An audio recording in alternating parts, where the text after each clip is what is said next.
समुद्र के किनारे स्थित सुंदर ऐसा वंथली शहर है जहाँ से दिल्ली, आगरा और विदेशों में भी जिनका बड़ा व्यापार चलता था, ऐसे सोचन सेठ उसी वंथली शहर में थे।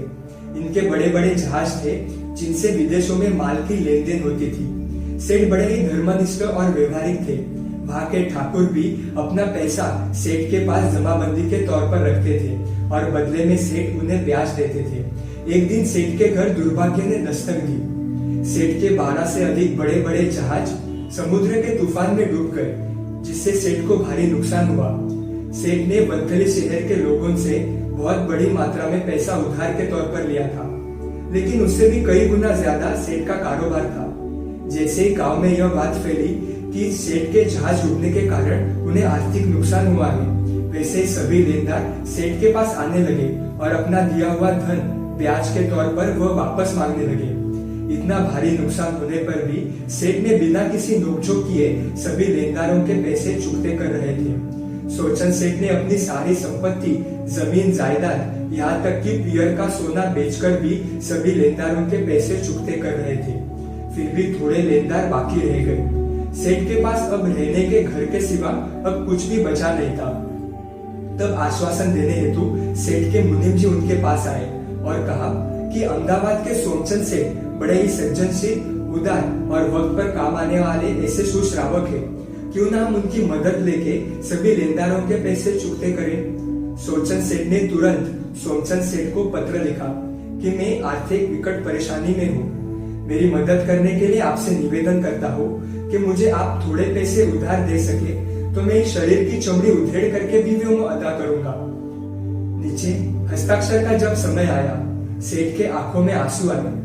इस सेठ ने अपने जिंदगी में किसी से पैसे मांगे नहीं थे। उल्टा गांव के लोग सेठ के पास जबरदस्ती से पैसा जमा करवाते थे ताकि उनका पैसा सुरक्षित रहे और उन्हें ब्याज के द्वारा मुनाफा होता रहे। नीचे हस्ताक्षर करते वक्त सेठ के आंखों में से अश्रु की एक दो बूंद उस पत्र पर गिर गई।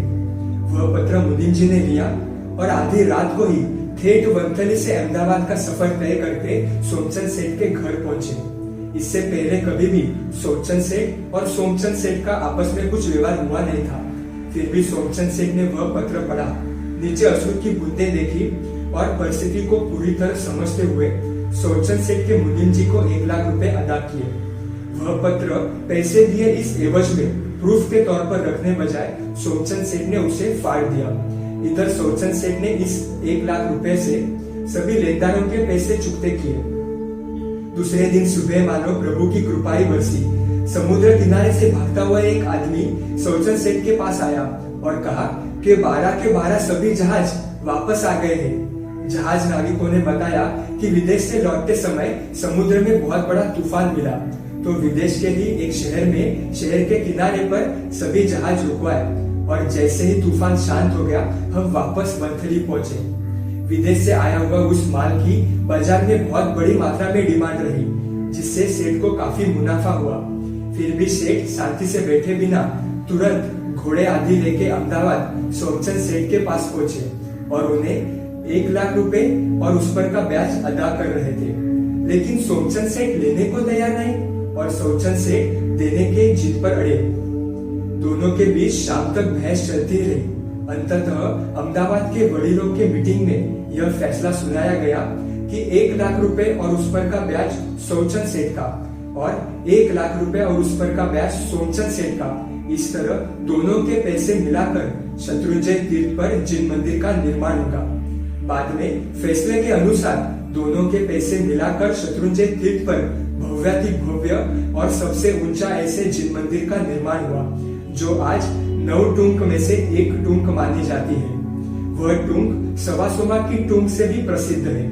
उस टूंक में आदिनाथ दादा मूलनायक के तौर पर विराजमान है। जिस प्रकार सोमचंद सेठ ने सोमचंद सेठ के मुसीबत के घड़ी में सहायता करके साधर्मिक भक्ति का परिचय दिया, ठीक उसी प्रकार हम भी इस विषम काल में अपना कोई साधर्मिक किसी भी परेशानी में हो तो उसे मदद करके हम स्थिर करने का प्रयास करेंगे, क्योंकि साधर्मिक किसी दया या सेवा के लायक नहीं, बल्कि वो तो भक्ति के योग्य है।